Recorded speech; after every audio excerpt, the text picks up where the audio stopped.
Spring is a season that brings sunshine, warmth and, unfortunately for many, skin issues. The change in weather can wreak havoc with conditions like breakouts, dryness, eczema and allergy-based irritations all on the rise. Now, it's a great time to get stuck into some skincare, spring cleaning and learn what our body really needs during this season. Who better to tell us all about it than facialist to the stars, Ingrid Seaburn. Hello, Ingrid. Hey, nice to see you again. This is a good time to overhaul our routine, right?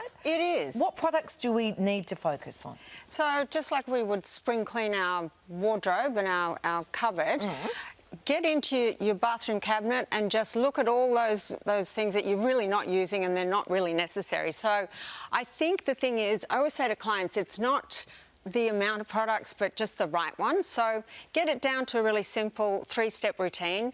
Always include a really good cream cleanser. Cream cleanser is really soft and the pH balance for your skin is great. And then a retinol is like a gold. Yeah, it's just there's no way you cannot do a retinol once you're over a certain age. And things like vitamin C and, you know, a good moisturiser. So, yeah, but keep it simple, but the right things that are going to change the way that your skin functions. OK, now seasonal allergies can also disrupt our skin health, right? What do we do about that? Yes, so every second client at the moment is coming in with dark circles under the eyes, and the allergy season does play havoc on your skin because it creates inflammation, and you need to remember to take an antihistamine, which is kind of a simple thing, but people don't connect taking an antihistamine with reducing their skin issues. So that's really key. And then make sure that you're doing things to really make sure that you're doing lymphatic drainage and things to kind of move all the congestion and the histemic reaction out of your skin. Okay. What we eat is going to play a role, of course it is. What sorts of foods should we be avoiding at this time of year? So the absolute villain is always sugar for your skin. Not fat. Fat's great for your skin.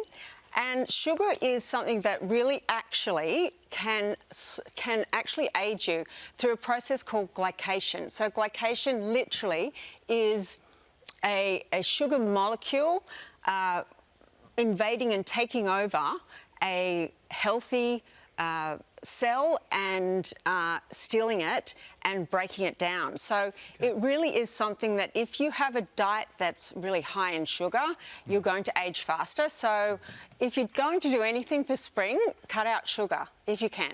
All right, you say that it's a great time, spring is a great time to pay attention to a skin barrier. You've got to talk us through that concept. Well, when we talk about skin barrier, we never used to actually talk about the barrier, you know, 10 years ago.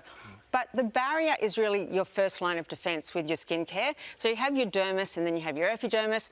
Your epidermis is your skin barrier. That's made up of ceramides and lipids. So it's really important to keep that healthy because, again, that's the first line of defence. So this time of year, when your skin feels like it's being assaulted by allergies and the change of season, then it's a great idea to pay extra attention with hyaluronic acid, a good oil if your skin can tolerate an oil, but just keep it nourished and soft. Sunblock and lots of water, right? Well, always lots of water. I feel like that's kind of a no-brainer, you know. But we forget about it, don't we? And SPF, of course. If someone has persistent skin issues, maybe like eczema, when do they know? Should they go and seek professional advice?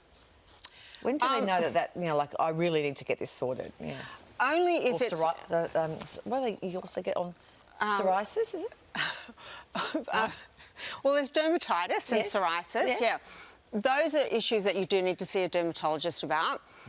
If they're causing you any pain, if there's swelling involved, if they're really, you know, a constant issue that you can't get under control with, you know, an over-the-counter situation, then you should go and see a derm, I think. Okay. Hey, Ingrid, great information. Thanks for joining us this morning. You're welcome. Thanks for coming in. Thanks, Ingrid. You can find Ingrid on Instagram. Just search Ingrid Seaburn online. Thanks, Ingrid.